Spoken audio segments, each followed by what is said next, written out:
evening and Jai student. Welcome again. I am Sapna Singh, your political science teacher.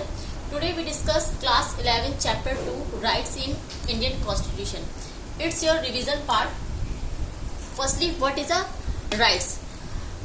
We know very well our 6 fundamental rights. हमारे 6 fundamental rights हैं, ये हम अच्छी तरह जानते हैं. हम स्टार्टिंग से क्लास 6 से पढ़ते आ रहे हैं 7 से कि हमारे 6 फंडामेंटल राइट्स हैं. वो कौन कौन से हैं ये भी हम जानते हैं. फर्स्टली ये राइट्स हमें दिए क्यों गए? What is the importance of rights? Rights की नीड हमें क्यों हुई? ये राइट्स हमें दिए क्यों गए? Rights are essential factor to lead a better social life and it helps to fulfil the needs of individually and it brings personal development and the progress of society.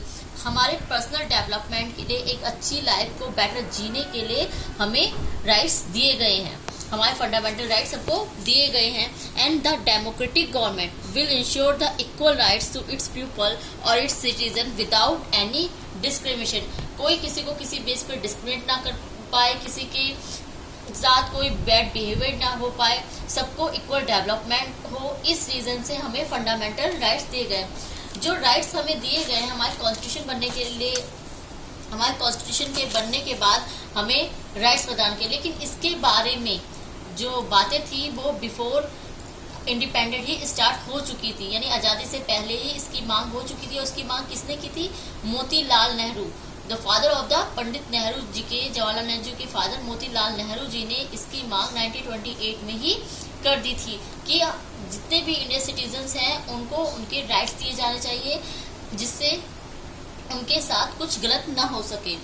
अब second question आता है, what is the bill of rights? Bill of rights क्या है? A democracy ensures that individuals have certain rights and the government recognizes these rights in its constitution. Therefore, there is a list of rights provided and protected by our constitution called Bill of Rights.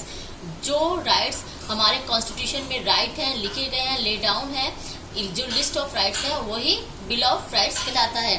या all the democratic countries list the basic human rights in their constitution. It is called Bill of Rights.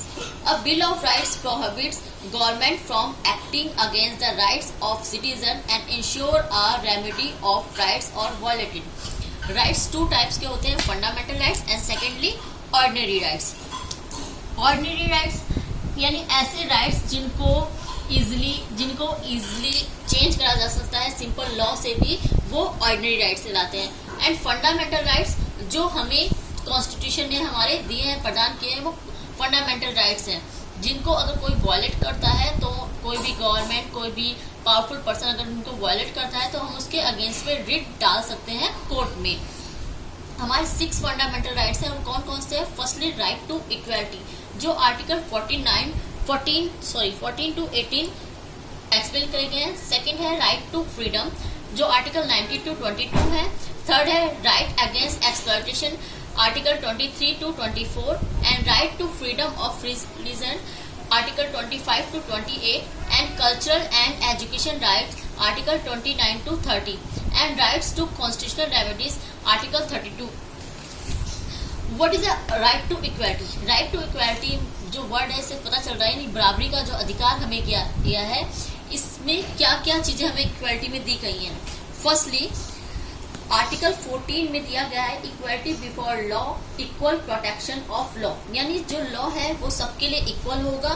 किसी को भी, चाहे वो rich हो, poor हो, white हो, brown हो, ब्लैक हो, किसी को भी किसी बेस पे डिस्क्रिमिनेट नहीं करा जाएगा. अगर अपराध कोई पॉलिटिशियन करता है, कोई बड़ा एक्टर करता है, कोई रिच पर्सन होता है, सबके लिए इक्वल लॉ होगा, सबको सेम जस्टिस दिया जाएगा, सबको सेम पनिशमेंट दी जाएगी, किसी को भी किसी बेस पे डिस्क्रिमिनेट नहीं करा जाएगा. एंड सेकेंडली आर्टिकल 15 शो करता है right to equal protection before the law. It means equality of treatment in equal circumstances. Secondly article 15 right against discrimination, यानी state shall not discriminate its citizen on grounds of religion, race, caste, sex, place of birth of many of them. कोई किसी को भी किसी base पे discriminate नहीं करेगा. यानी public places such as shop, public restaurant, hotels and places of public entertainment सबके लिए इक्वली खुले रहेंगे, सब उसका यूज कर सकते हैं. And the use of wells, tanks, bathing ghats roads और प्लेसेस ऑफ पब्लिक रिस्टोर। जैसे आपने पुराने ज़माने में देखा होगा, जो शेड्यूल कास्ट पर्सन होते थे या उनको छूत समझा जाता था, वो कोई घाट या वेल या हैंडपम्प को टच नहीं कर सकते थे, उनको पनिश करा जाता था। तो ये सब चीज़ें हमारे कॉन्स्टिट्यूशन ने ख़त्म कर दी हैं। एंड अब आर्टिकल 16 में डिफाइन करा गया है right to equality of opportunity. There shall be equally of opportunity for all citizen in matters relating to employment और appointment to any office under the state. सबके लिए इक्वल अपॉर्चुनिटी होगी, job की, education की। किसी को कास्ट रीजन के base पे डिस्क्रिमिनेट नहीं करा जाएगा। एंड नेक्स्ट है आर्टिकल 17, एबोलिशन ऑफ अनटचेबिलिटी, यानी the enforcement of any disability arising out of untouchability shall be an offence punishable by law. कोई किसी के साथ छूत का व्यवहार नहीं करेगा, यानी किसी को कोई डिसीज है, मान लीजिए किसी को लेप्रेसी है, कोढ़ है, तो इस बेस पे या किसी भी चीज़ पे किसी को छूत नहीं समझा जाएगा कि वो किसी जाति से या वो डिसेबल है, तो उसको इस बेस पे अगर अनटचेबल माना जाएगा तो ये अनलॉफुल होगा, ये गैर कानूनी होगा और पनिशेबल होगा। एंड नेक्स्ट है article 18, abolition of titles. The state shall not confer any title or anybody whether a citizen or non-citizen except the recognition of academic and military distinction, and secondly like this Bharat Ratna, Padma Vibhushan, Padma Shri and others।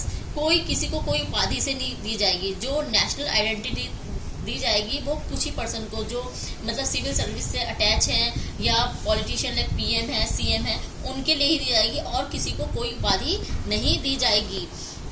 Okay, now thank you student. In next video we discuss about the other fundamental rights, right to freedom, right against exploitation and right to freedom of religion. Thank you very much. Jai Hind.